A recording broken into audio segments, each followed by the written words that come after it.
Saya memberi judul dari tanggapan ini adalah restrukturisasi revitalisasi GKI di era kenormalan baru, titik 2, apakah jalan keluar atau justru jalan buntu? Bapak Ibu, kita ingat misalnya, saya ingin mengingatkan kita ke belakang. Setelah Sinode Umum di Balikpapan tahun 2005 misalnya, salah satu produk yang muncul adalah struktur Baper Jakat namanya. Mungkin kita ingat itu. Banyak yang berharap dengan struktur baru itu karena dikira bisa mengatasi kemelut dalam hal mutasi, penempatan dalam struktur seperti ketua resort, ketua jemaat, dan seterusnya. Namun ternyata struktur itu menguap begitu saja dan tidak memberi dampak bagi gereja. Karena tidak dibangun di atas konsep, itu dugaan saya ya, itu dugaan saya. Tidak dibangun di atas konsep eksiologi dan visi misi itu tadi. Sementara nilai-nilai kebajikan terabaikan yang menjadi karakteristik dan pemilihan gereja. Sebab dalam gereja itu tidak ada eselonering. Misalnya ketua sinode tiba-tiba bisa saja menjadi ketua jemaat ya. Artinya dalam batas tertentu itu penting memang. Tetapi pada akhirnya itu tidak bisa menjawab persoalan itu semuanya.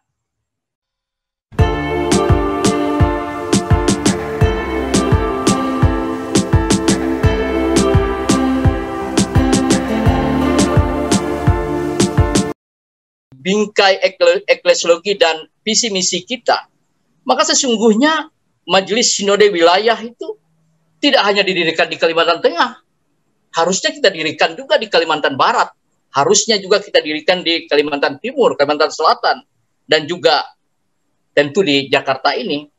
Struktur tidak hanya untuk kepentingan pragmatis atau supaya dapat bantuan dari pemerintah saja, melainkan untuk membangun tubuh Kristus, yaitu bersaksi, bersekutu, dan melayani yang saya perlihatkan dalam misi tadi. Bila tidak ya, maka struktur itu hanya menghasilkan masalah baru dan menjadi beban dalam organisasi. Artinya berbondong-bondong orang masuk struktur itu bukan untuk membangun tubuh Kristus, tetapi sesungguhnya untuk memperebutkan rente mungkin di sana, ingin berebut menjadi ketua, ingin berebut menjadi bendahara, dan akhirnya itu menjadi masalah. Catatan untuk menguji ini mudah saja sebenarnya. Teliti saja anggaran struktur itu. Jika saja anggarannya banyak untuk membiayai struktur, ya mungkin kita akan mengkaji ulang apakah struktur itu hanya untuk dirinya sendiri ataukah untuk eksiologi atau misi gereja. Oleh sebab itu ini menjadi perlu perhatian kita bersama ya. Sebab gereja ini adalah gereja yang sudah mulai terbuka. Saya mengharapkan juga mahasiswa atau kampus bisa ikut ambil bagian dalam proses ini sehingga struktur ini boleh berjalan dengan baik. Ya. Bapak Ibu, kita ingat misalnya, saya ingin mengingatkan kita ke belakang.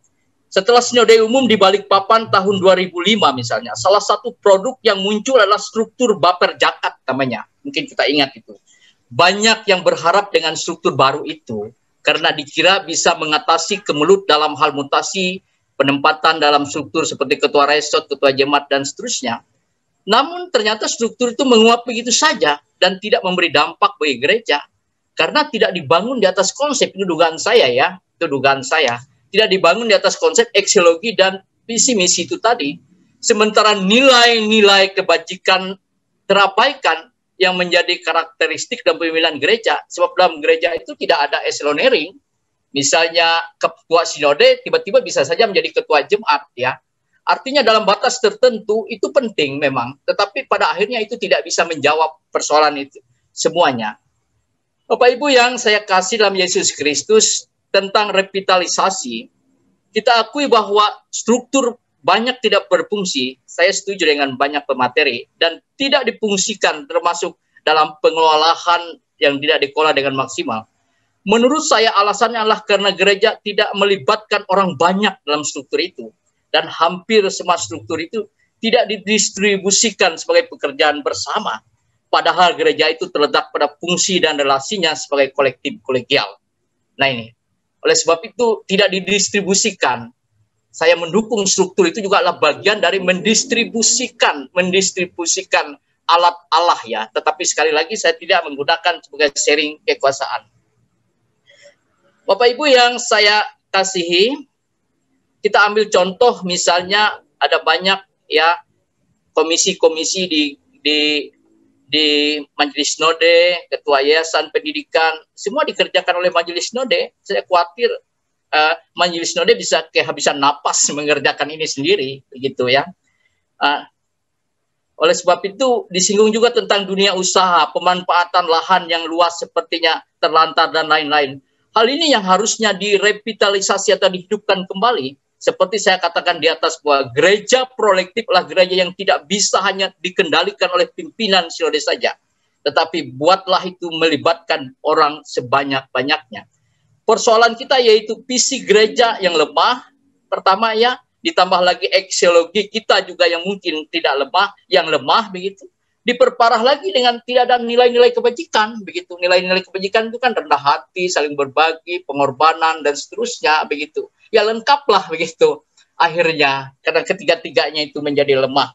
Oleh sebab itu yang juga penting adalah pemberdayaan dan pengkaderan dalam struktur. Itu tekanan terakhir saya adalah pemberdayaan dan pengkaderan dalam struktur. Kita butuh warga jemaat profesional. Saya sangat setuju dengan Pak Sipet Hermanto. Kita membutuhkan jemaat yang profesional untuk duduk dalam struktur. Tetapi juga dibutuhkan orang yang selesai dengan dirinya. Itu sebabnya sejak awal saya selalu membangun konsep struktur dan struktur yang akan kita kerjakan ini dengan eksiologi dan tri panggilan gereja yang menjadi visi misi gereja. Oleh sebab itu, sebab kita tidak sedang yang kita bangun inilah kehidupan bergereja. Dunia usaha yang kita bangun itu adalah dalam rangka eksiologi itu. Akhirnya yang mau saya sampaikan adalah restrukturisasi dan revitalisasi harus dibangun di atas konsep bergereja. Itulah sebabnya saya berbicara tentang eksiologi, teologi dan visi misi gereja. Bila di sini kita membangunnya dalam kesepahaman, maka saya yakin restrukturisasi dan revitalisasi ini akan menjadi jalan keluar. Jadi yang mau saya semacam pertanyakan, yang mau saya bawa dalam diskusi hari ini adalah jangan tanggung-tanggung kita menyelesaikannya. Selesaikan dari eksiologi, selesaikan dari visi dan misi gereja. Dari sana kita akan membangun struktur yang ada. Saya yakin struktur yang akan kita bangun ini akan connect betul. Sebab perjalanan kehidupan bergereja kita ini bukan untuk diri kita, tetapi untuk misi kerajaan Allah. Demikian Pak Sega. Terima kasih.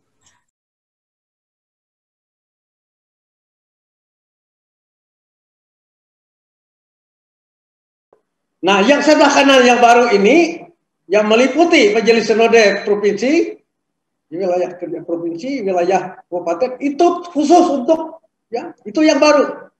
Khusus untuk pemberdayaan, pengembangan dan pemberdayaan dalam berbagai aspek. Jadi kita menggabungkan yang sudah ada dengan yang modern. Jadi kita menggabungkan organisasi gereja yang konvensional dengan ditambah dengan organisasi yang sesuai dengan ya, yang berlaku sekarang. Jadi yang sebelah kanan provinsi, ya, Majelis Sinode Provinsi, kabupaten itu khusus. Ya, tugas pokoknya bidang pengembangan dan pelayanan, ya, pemberdayaan, ya, pemberdayaan dalam berbagai aspek. Itu dalam materi tertulis yang saya sampaikan. Ya. Jadi itu ya.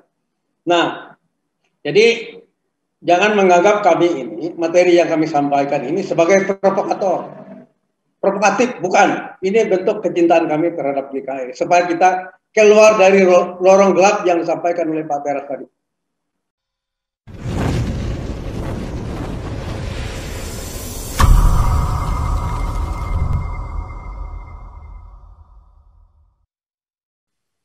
Amun dia itah ewe hindai. Amun dia wayatu pea hindai.